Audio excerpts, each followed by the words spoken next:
Salut Lucie et bienvenue dans cet épisode de la parenthèse acidulée. Je suis ravie d'échanger avec toi aujourd'hui sur le thème de la prospection. Salut Faustine, bah écoute, je suis super honorée que tu aies pensé à moi pour parler de prospection et je suis super contente d'être sur ce format-là. Donc écoute, on va voir ce qu'on va pouvoir découvrir et les conseils qu'on va pouvoir donner. Ensemble, déjà, on va essayer de dédiaboliser un peu tout ça, mais avant de commencer, est-ce que tu peux me dire quelques mots sur toi? Oui, bien sûr. Donc moi, c'est Justine, j'ai deux métiers, un connu, un peu moins connu. Donc je suis UX writer et copywriter. Est-ce que tu veux peut-être que j'explique très rapidement en quoi Ouais, consiste comme ça, on fait un chacune petit de tour ces de ces disciplines? métiers qui sont Ouais. parfois un peu méconnus. Ouais. Donc UX Writer, pour faire vraiment très très simple, c'est le fait d'écrire des contenus qui ont pour objectif non pas de générer une vente ou une action, mais d'aider tes utilisateurs. En fait, quand je travaille sur des missions de UX Writing, je travaille sur des interfaces, donc par exemple des applications mobiles ou des sites internet, et je dois faire en sorte que toi, quand tu es une personne qui découvre pour la première fois ce produit, tu puisses le prendre en main rapidement, comprendre comment ça fonctionne et qu'au final, tu arrives à faire l'action pour laquelle tu t'es inscrit ou pour laquelle tu es venu au départ. L'exemple que je donne souvent, c'est quand tu télécharges une nouvelle application ou quand tu t'inscris sur un nouveau logiciel, par exemple. Généralement, tu n'arrives pas de but en blanc sur un écran et tu te débrouilles, tu as toujours une petite face qui va te guider. Et ben, ça, c'est un exemple de ce que peut faire un UX Writer. C'est pas que ça, ça serait vraiment très réducteur pour le métier, mais au moins, c'est généralement quelque chose qui est assez compris. Donc ça, c'est pour la partie vraiment UX Writing. Et l'autre discipline qui est pour le coup, qui commence à être un peu plus connue aujourd'hui, enfin en tout cas j'ai l'impression, c'est le copywriting, où là pour le coup, j'écris des contenus qui ont pour objectif de générer une action, la plupart du temps une vente, mais pas forcément, ça peut être une inscription à un webinaire par exemple. Et pour donner des exemples très très concrets, ça peut être le fait d'écrire ce qu'on appelle une page de vente, donc une landing page, où typiquement on va te donner des arguments et à la fin, toi si tu es convaincu, tu t'achètes ou tu t'inscris, peu importe. Et un autre type de contenu que peut produire un copywriter, c'est à tout hasard un email de prospection. Donc on est dans le thème, je crois, pour la suite. C'est ça. Tu fais très bien la transition pour la suite. Du coup, comme on va parler de prospection, déjà, par rapport à ce qu'on voit en général, toi, aujourd'hui, tu penses quoi de la prospection et de ce qu'on en dit? Parce que moi, j'ai l'impression qu'on en entend souvent beaucoup de mal.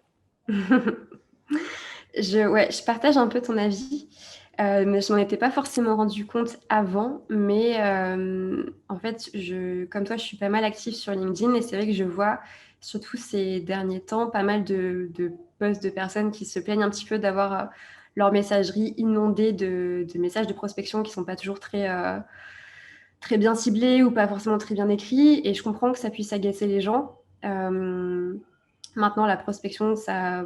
Enfin, je ne veux pas dire que ça a toujours existé, mais à partir du moment où il y a eu des enjeux de. Dès que tu as quelque chose à vendre, forcément, ça ne tombe pas du ciel, donc nécessairement, tu dois prospecter. Euh, pour ma part, j'ai pas l'impression que ce soit quelque chose de très. Comment dire, les gens ne disent pas forcément qu'ils prospectent, mais par contre, j'ai l'intime conviction que toutes les entreprises le font. Euh, Moi, dans un précédent métier, j'étais commerciale et mon travail, c'était de prospecter pour le compte d'autres entreprises. Et ça m'a, pour le coup, c'est ce qui m'a permis, moi, de vraiment dédiaboliser la prospection et de me rendre compte que c'est ni plus ni moins qu'un jeu, en fait. Il ne faut pas prendre ça trop au sérieux. Mais c'est vrai que aujourd'hui, avec tous les logiciels et tous les outils d'automatisation, je pense que ça n'a pas forcément amené les gens à prospecter de manière très, comment dire, personnalisée. Ouais, humaine. Mais voilà, ouais, c'est ça. Je reviens sur deux choses par rapport au message qu'on peut recevoir. Justement, hier, j'en ai reçu un. Et Ouais. ça commençait plutôt pas mal, jusqu'au moment où on se dit que le message était un peu enfin, prospection pour faire du copier-coller, mais après en personnalisant un peu. Mm. Et en fait, on se rend compte que la personne avait juste mal ciblé qui j'étais, parce que, ok, je suis graphiste, mais à côté, je suis web designer. Et la personne me disait, ok, j'ai vu que tu faisais pas de site et autres, j'ai loupé. C'est quasiment ma principale activité. Donc, dommage. Oups. Ouais, c'est ça. Donc, c'est là où tu te dis, c'est mal ciblé, mal personnalisé. Et ce que j'ai bien aimé dans ce que tu dis, c'est que tu dis, en fait, la prospection, c'est un jeu. Mais du coup, comment on arrive à faire de la prospection un jeu et un peu un terrain aussi d'exploration. On se dit, ok, on se met un peu moins de pression et on y va, quoi. Hum, En fait, je trouve, enfin, à mon avis, il y a vraiment deux types de prospection. Tu as d'une part ce que toi, tu as reçu sur LinkedIn, ce que j'appelle un peu la prospection de masse. Et puis, tu as la prospection que je préfère, c'est la prospection vraiment plus ciblée, plus personnalisée. Après, pour répondre à ta première question, enfin, comment se lancer, etc., je pense que vraiment le plus important, c'est de se rendre compte que quoi qu'il arrive, même si on te dit non, on ne te dit pas non à toi, on dit non à ce que tu proposes. Et ça, déjà le fait de comprendre ça, ça a fait vraiment une grande, grande différence pour moi, surtout quand j'étais commerciale, où au début, je détestais ça, je ne savais pas comment faire, etc. Puis quand tu n'as pas le choix, bah, tu te lances. Mais voilà, en fait, à partir du moment où tu comprends que tu écris vraiment un message parce que tu es convaincu que tu as quelque chose, un produit ou un service qui peut vraiment aider la personne, euh, je trouve que ça aide pas mal à se dire que t'es pas un intrus, t'es pas là pour déranger, t'es là vraiment pour proposer quelque chose que toi tu estimes être pertinent pour la personne. Et du coup, forcément, c'est pour ça que ça nécessite un travail de recherche pour être sûr que ce que tu proposes, ça va bien à la personne. Et comme ça, t'évites d'envoyer des messages qui sont pas du tout pertinents et tu ne demandes pas à quelqu'un qui fait des sites web s'il a besoin d'avoir un site web. Et du coup, toi, tu fais comment, enfin, en tout cas, déjà, premièrement, pour trouver les personnes, avant déjà rien que leur envoyer un message, comment tu fais pour justement cibler les personnes avec qui tu vas vouloir envoyer un message après? Moi, je me base pas mal sur mes clients existants. En fait, ça nécessite de connaître ton fameux client idéal ou ton persona, enfin peu importe comment tu l'appelles. Mais le but, c'est vraiment de te demander, toi, avec qui est-ce que tu as vraiment envie de travailler. Ça, c'est un premier point. Et ensuite, moi, de manière très concrète, comment je fais en fait, je le fais au fur et à mesure. Souvent en me baladant soit sur LinkedIn ou Twitter ou quand je tombe sur une boîte où je me dis tiens, ça serait super chouette que je travaille avec que je puisse travailler avec cette boîte-là, je me le note. Et puis ensuite, quand je me fais mes sessions de prospection, là, je fais un travail de recherche où moi, je sais que mes interlocuteurs, ça va être plutôt typiquement soit des CEO ou des product managers. Donc là, je fais une recherche LinkedIn pour voir qui sont les personnes dans la boîte et qui, d'après moi, serait la personne la plus pertinente à qui je puisse envoyer un email. Et une fois que cette personne est identifiée, donc soit tu arrives à trouver son email parce qu'elle l'a écrit sur son LinkedIn, ou sinon tu peux aussi très bien l'écrire directement sur LinkedIn, ça marche aussi.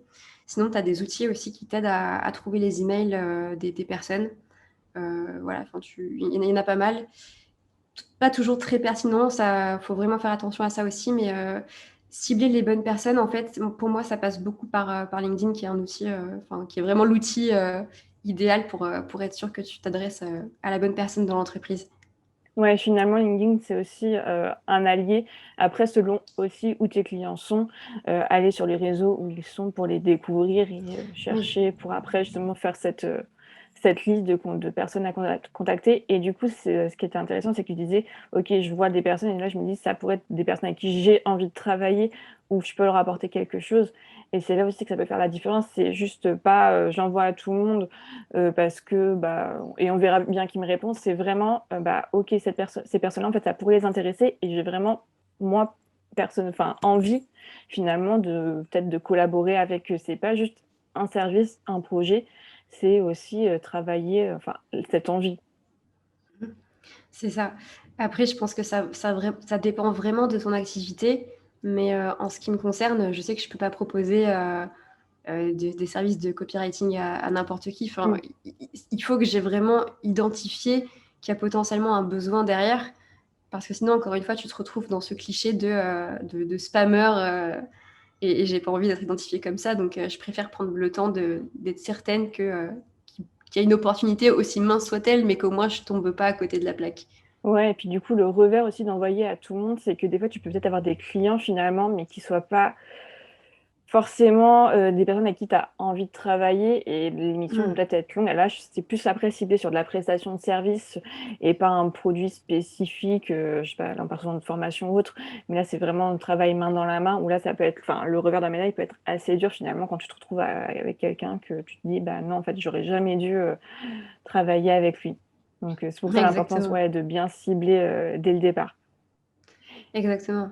Et c'est aussi pour ça que je trouve ça bien, la prospection par email. C'est que, certes, ça prend du temps, mais par contre, quand on te dit oui, c'est un client que tu as choisi. C'est pas comme quand tu es, enfin, moi, je suis aussi sur des plateformes de freelance, et là, pour le coup, tu es dans la position inverse, c'est-à-dire c'est des entreprises qui vont te proposer des missions. Tu dis oui, tu dis non, mais dans tous les cas, c'est pas toi qui as fait la démarche d'aller vers cette entreprise-là. Donc, je trouve que j'ai pas envie de dire le rapport de force parce que c'est vraiment pas ça l'idée, mais en tout cas, comment dire, le plaisir et l'intérêt que tu peux trouver dans cette mission, du fait que c'est que tu avais toi-même identifié le besoin, je trouve que ça rend les choses encore plus intéressantes dans ce sens-là. Ouais, c'est vrai que je suis d'accord avec ça. Tu as, aussi un côté un peu de satisfaction parce que tu dis, OK, j'ai bien identifié ces choses-là et ce que je fais, en fait, ça marche. Je m'étais pas trompée. Euh, Exactement. Par rapport, du coup, une fois que tu as ciblé tous tes clients, enfin, tes clients cibles, ceux à qui tu veux envoyer un message, comment, justement, toi, tu fais après pour envoyer des messages, des mails, enfin, que ce soit ou mail ou message LinkedIn, qui donnent envie qu'on réponde en tout cas et que c'est pas ce côté trop intrusif. Je vous vends, enfin, dans le premier mail, en fait, je vous mets tout ce que j'ai à vendre et après, ciao, bye Mm. bye et vous vous débrouillez avec ça.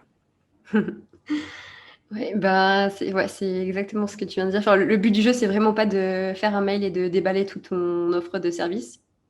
Euh, Moi, je pars vraiment du principe qu'il faut se mettre le plus possible à la place de la personne à qui tu écris l'email.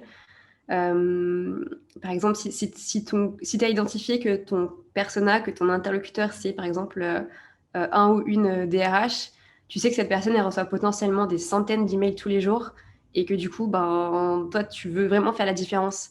C'est un peu comme quand tu postules à une offre d'emploi, tu sais que le recruteur, il reçoit des centaines de candidatures, donc toi, il faut que tu te démarques du lot. Et donc, pour ça, bah, il n'y a pas de secret. Et c'est pour ça, encore une fois, que je préfère envoyer 5 emails, mais qui soient vraiment bien travaillés, bien personnalisés, plutôt qu'en envoyer 50 copier-coller qui vont se noyer dans la masse et qui vont pas être très pertinents. Donc, je prends vraiment le temps de...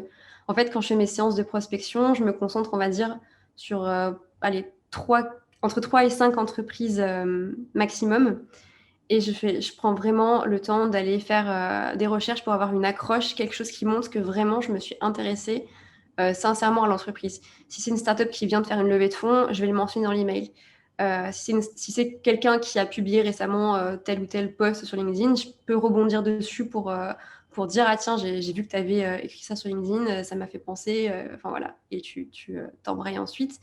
Mais le but du jeu, c'est vraiment de montrer que tu n'es pas là par hasard, en fait, que tu as vraiment fait une démarche de t'intéresser sincèrement à ce que fait cette personne slash cette entreprise. Et ensuite, tu peux te présenter, mais voilà, après, chacun a sa secret sauce, entre guillemets. Euh, mais voilà, il faut vraiment se mettre à la place de ton interlocuteur et de te dire, tiens, moi, si j'étais, par exemple, DRH, qu'est-ce qu'est-ce qui m'interpellerait et qu'est-ce que j'aurais envie de lire dans ce genre d'email. Donc, vraiment soigner son contenu et aussi, bah, très important, faire attention à l'objet d'email parce que c'est trop bête d'écrire un email bien personnalisé, bien ficelé et qu'au final, il ne soit pas lu parce que tu n'as pas fait attention à l'objet. Donc, moi, une petite astuce que j'utilise, c'est que j'essaye déjà de ne pas faire un objet trop long et d'employer des mots-clés qui vont avoir comment dire, qui vont avoir une résonance pour la personne. Encore une fois, si ma cible, c'est plutôt vers les DRH, je peux utiliser dans mon objet d'email quelque chose qui, comme candidature, enfin, il ne faut pas que ça soit trop trompeur non plus, mais en tout cas, quelque chose qui fasse en sorte que la personne clique dessus machinalement, j'ai envie de dire, et qui ensuite, voilà, elle va lire ton email et elle va avoir toute ton attention portée dessus. Si tu mets un objet d'email, par exemple, proposition commerciale, il y a des Ouais. chances qu'il ne soit pas ouvert. Ouais, en fait, finalement, l'objet de l'email, c'est ce qui va conclure en fait tout le travail de ton mail. Et c'est parfois limite le plus dur à faire parce que C'est super dur. c'est la première chose qu'on voit dans nos boîtes mail, mais c'est petit, c'est court et en même temps, il faut que ce soit hyper percutant.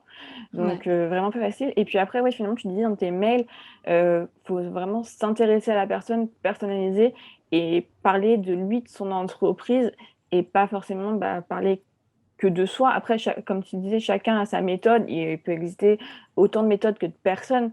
Mais c'est vrai qu'en général, on dit plus on parle de la personne, de ce qu'elle fait, et moins tu te mets en avant finalement, plus aussi c'est facile pour la personne de te retenir parce que bah, voit que tu t'es intéressé à elle et tu ne cherches pas juste à vendre à tout prix.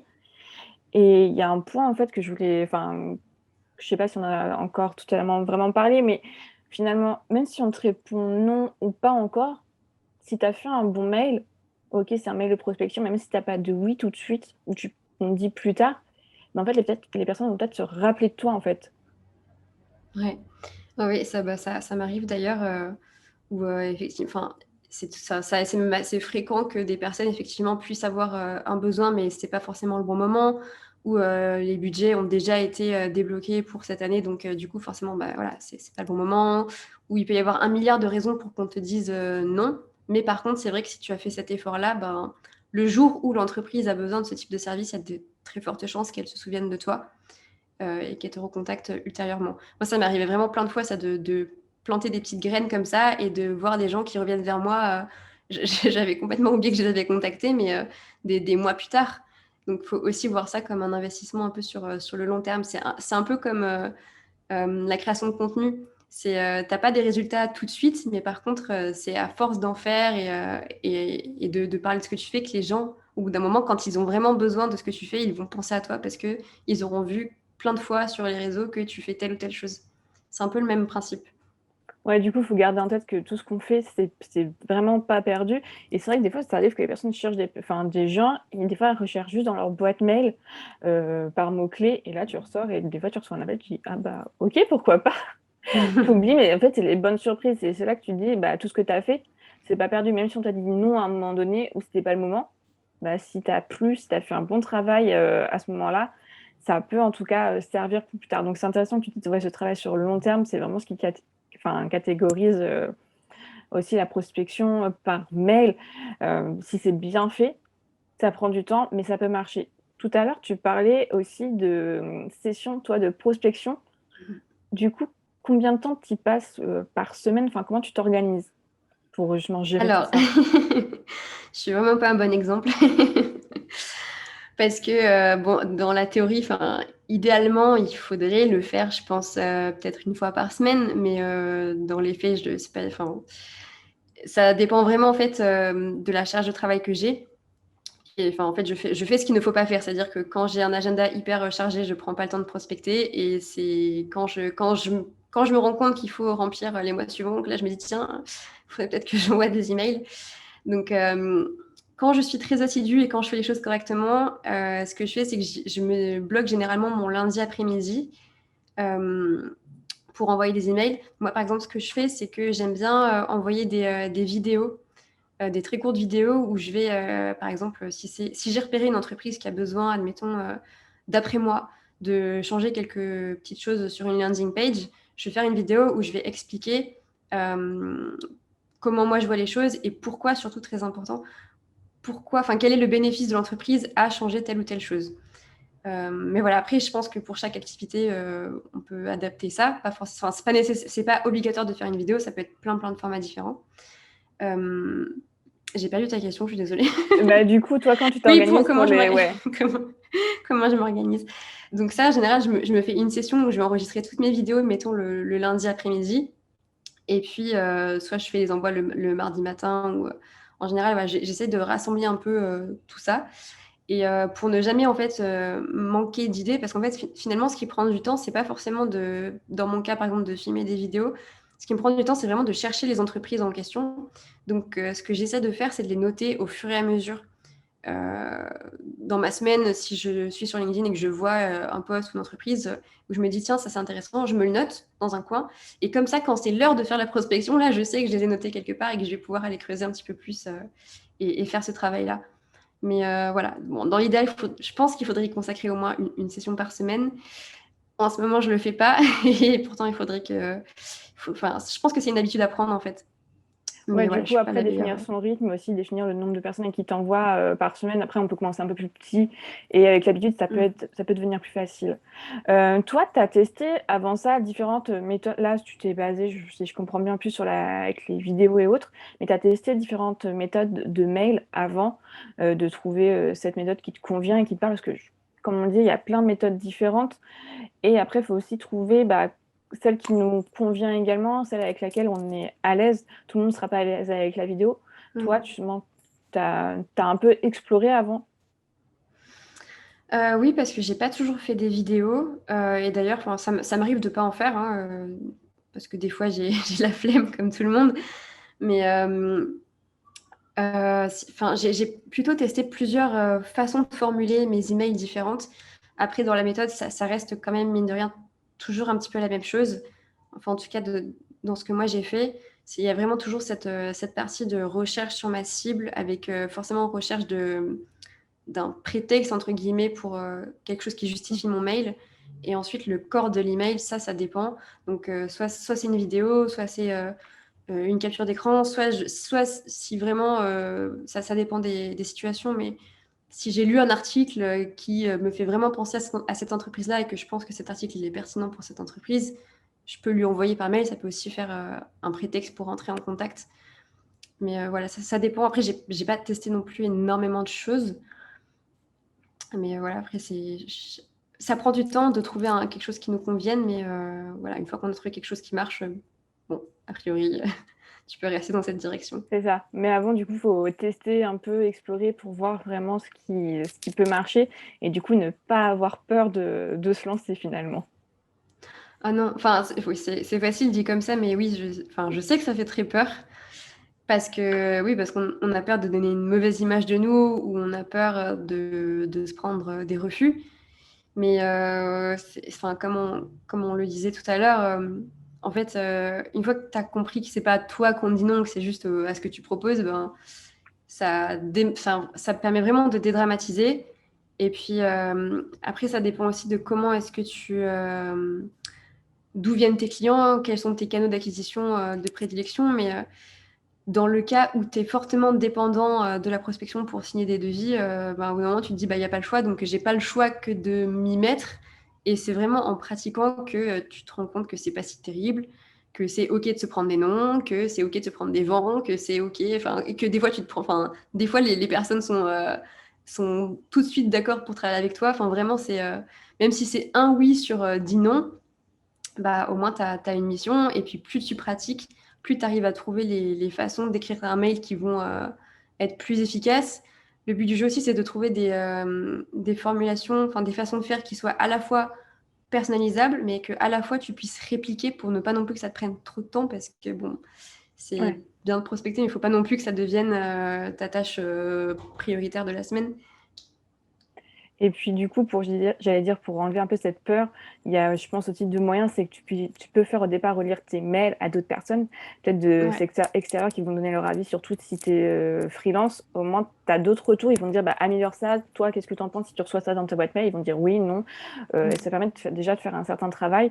Et puis, un autre truc qui peut être bien pour éviter d'avoir trop peur, c'est de programmer ses mails. Des fois, c'est bête. Mais au moins, tu n'as pas l'impression de Oui.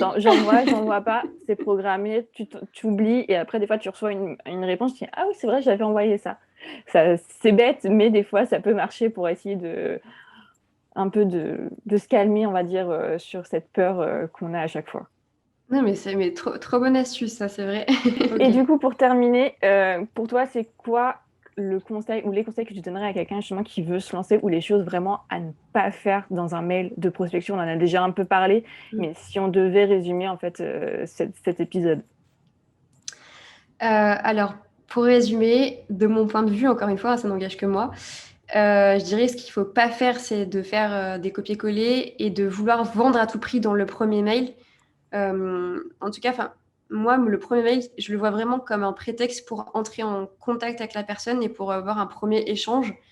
Mais vraiment ne pas vouloir vendre à tout prix sur son premier mail. Et pour se lancer, bah, j'ai envie de dire, il n'y a pas vraiment de secret. Il faut vraiment, voilà, encore une fois, dédramatiser. Vraiment, tout le monde prospecte.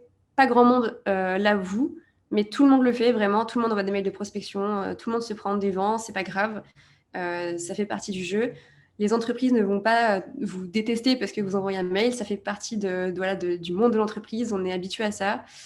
C'est comme demander un acompte sur un devis. Au début, ça fait peur. Et puis, au fait, tu te rends compte que c'est la norme. Donc voilà. Et puis, bah, voir ça aussi, essayer de voir ça comme un jeu et de se rendre compte que ben, des fois, tu as des non, des fois, tu as des oui. Et quand tu as un oui, bah, c'est super. Donc voilà, je ne sais pas si c'est une bonne conclusion, mais voilà, faut essayer et puis ne pas se mettre la pression sur ça. Voilà. Non, mais du coup, tu résumes bien. Du coup, on va dire qu'il faut essayer de trouver sa méthode de prospection qui nous convient. Essayer, on peut refaire lire à d'autres personnes si on est un peu trop stressé. Ouais. Et surtout, comme tu le disais, la prospection, c'est avant tout une mise en contact. On ne cherche pas à vendre spécifiquement à chaque fois, mais il faut penser aussi à son interlocuteur. Et oui, en fait, c'est un peu comme un jeu. On va avancer, on va reculer, c'est pas grave, mais au final, plus on va en faire, plus on va on va avancer sur la carte, on va dire, plus ça va être facile et plus aussi on aura de réponses et plus on va s'améliorer en le faisant. Donc je trouve que c'était Exactement. pas mal pour conclure. Écoute, merci Justine pour tous tes conseils et maintenant je vais me dire, il n'y a plus qu'à se mettre à la prospection par mail ou par message. Oui, par mail, par message, c'est comme on veut. Merci à toi. Mais merci Faustine, c'était super de pouvoir partager ça avec toi et d'avoir aussi tes petites astuces à toi. Moi, je retiens les mails programmés pour la prospection. Ça, c'est quand tu as peur d'envoyer des mails, c'est ma spécialité. Ouais.